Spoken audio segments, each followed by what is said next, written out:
안녕하십니까, 공평호입니다. 이번 미국 대통령 선거 과정을 통해서 미국의 민주주의가 갖고 있는 좀 특별한 점, 이런 부분을 아마 한국의 많은 분들이 보시고 또 좀 놀란 점도 있지 않겠느냐, 그렇게 생각합니다.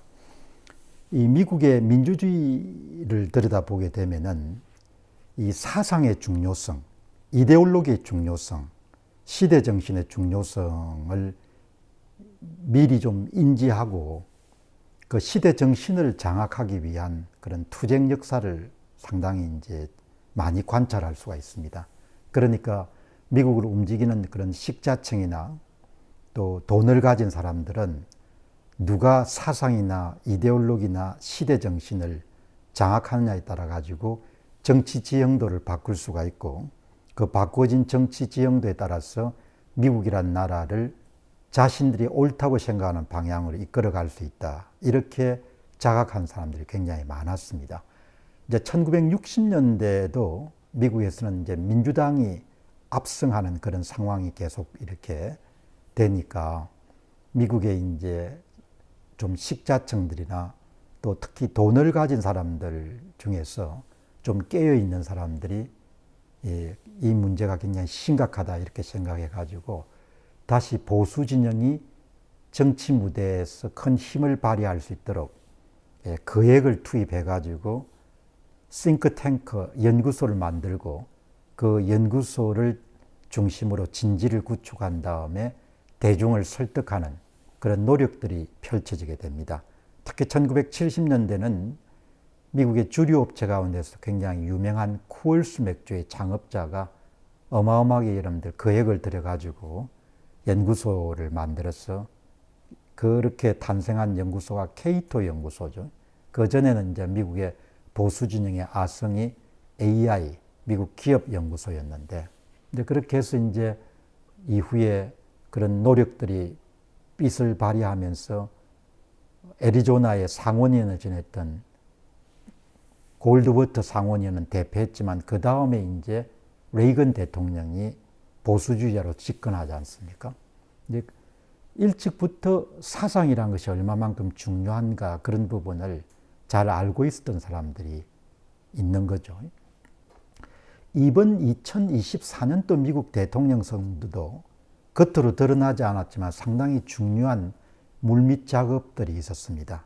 전통적으로 캘리포니아, 로스앤젤레스나 그 다음에 샌프란시스코 지역은 뭐 구글과 같은, 메타와 같은 그런 빅테크들이 대부분 민주당 친화적인 그런 정치적인 입장을 취해왔고, 실리콘밸리 분위기 자체가 민주당의 우호적인 그런 사람들이 많지 않습니까? 이번 미국 대통령 선거에 여러분 보셨다시피 대도시권과 외곽 지역은 주로 엘리트들이 많이 거주하고, 그 사람들이 전폭적으로 민주당을 지지하는 그런 세력인 것을 우리가 지도를 통해 가지고 알 수가 있었지 않습니까? 3,141개의 미국 전역의 카운티 가운데서도 3,000개 이상 정도가 공화당을 지지했음에도 불구하고 유독 미국의 대도시와 외곽 지역은 대부분 민주당을 지지하는 그런 추세가 계속되고 있다는 점을 우리가 확인을 한 거죠. 이번에 JD 벤스 이런 부통령 40세입니다. 아주 젊죠. 이 사람을 지지한 그런 세력들이 이 실리콘밸리에서도 보수주의자 그룹이 결성이 돼가지고, 특히 온라인 결제 시스템으로 유명한 페이팔의 공동 창업자인 피트 틸이라는 인물이 중심이 돼서 그 작업을 추진하죠. 이 피트 틸이라는 사람은 2011년도에 아마 예일 대학교에서 강연 모임에서 아마 JD 벤스를 만난 모양입니다. 그리고 이제 2년간 변호사 생활을 마친 다음에 2년 동안 아마 피트 틸이 만든 그런 이런 벤처 기업에 근무를 했고, 벤스가 이제 피트 틸은 사업가니까 사람 댐댐이를 보고 저 양반은 정치인으로 입신할 수 있겠다, 그런 생각을 가졌겠죠. 그래서 이제 올해 7월 달에 주변 사람의 도움도 있었습니다만은 직접 피트 틸이 플로리다로 날아가 가지고 도널드 트럼프 후보를 설득해서 결국은 많은 그런 후보군 가운데서도 차기의 대통령 물망에 오를 수 있는 JD 벤스를 약간 40세, 미국 역사상 아마 두 번째 가장 젊은 부통령일 겁니다. 가장 젊었던 사람은 리차드 닉슨 39살이었고 이 벤스는 40세 이제 부통령을 거머쥐게 되는 거죠. 이 피터 틸이라는 인물이 갖고 있던 생각은 테슬라의 창업주인 일론 머스크 생각하고 굉장히 비슷합니다. 이렇게 지금 미국 정당에서도 민주당이 전통적인 민주당의 궤도를 이탈해 가지고 좀 극좌적인 그런 쪽으로 나아가게 되면은 미국이 상당히 많이 망가지게 될 것이다. 이렇게 판단한 거죠. 이제 그렇게 생각하는 사람들은 돈을 가진 사람 중에서도 많을 겁니다. 그럼에도 불구하고 행동으로 나서는 것은 굉장히 여러분들 위험한 일이기도 하고 사업가들에게는 굉장히 어려운 일이기도 하지 않습니까? 그런데 이제 중요한 것은 이 피터 딜이라는 사람은 미국을 변화시키기 위해서 대단히 이렇게 좌편향적으로 그렇게 돌아가는 그런 민주당의 상황을 보고 있을 수가 없다. 이렇게 판단 안 했겠습니까?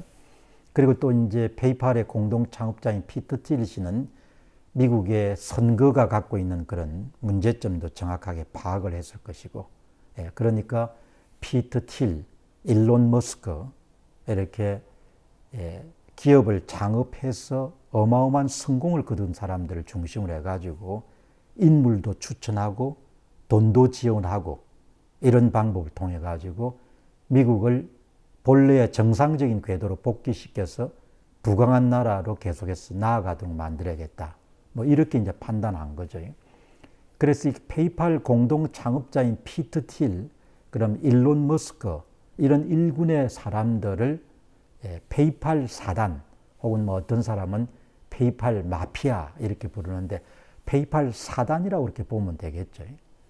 그러니까 이 사업하는 사람들은 CEO에 따라서 사업이 망하기도 하고 흥하기도 하고 그렇게 하니까 피터 틸이라는 인물이 2년간 JD 벤스하고 이런 일을 해보면서 저 양반은 정치인으로 입신을 하더라도 굉장히 성공적인 그런 인물이 되겠구나. 그렇게 판단을 했다는 이야기는 JD 벤스가 또 스토리가 있지 않습니까? 인생 스토리가. 가장 밑바닥에 출발해가지고 성공을 했으니까. 그렇지만 피터 틸이라는 인물을 통해 가지고 인물 검증을 받은 거죠.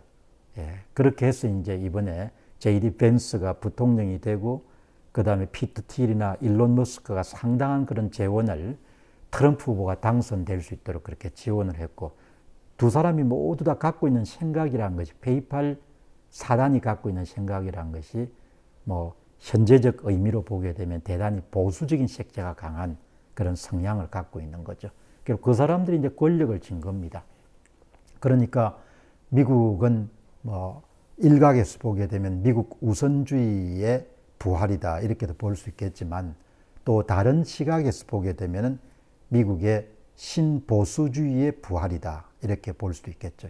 이제 그게 맞춰서 한국이 대외 정책을 잘 구사해서 크게 손해를 보지 않고 이득을 보는 그런 입장에 서야 되지 않겠습니까? 사상의 중요성, 그것을 일론 머스크나 이 피터 틸, 페이팔 공동 창업자가 정확하게 알고 있는 겁니다. 감사합니다.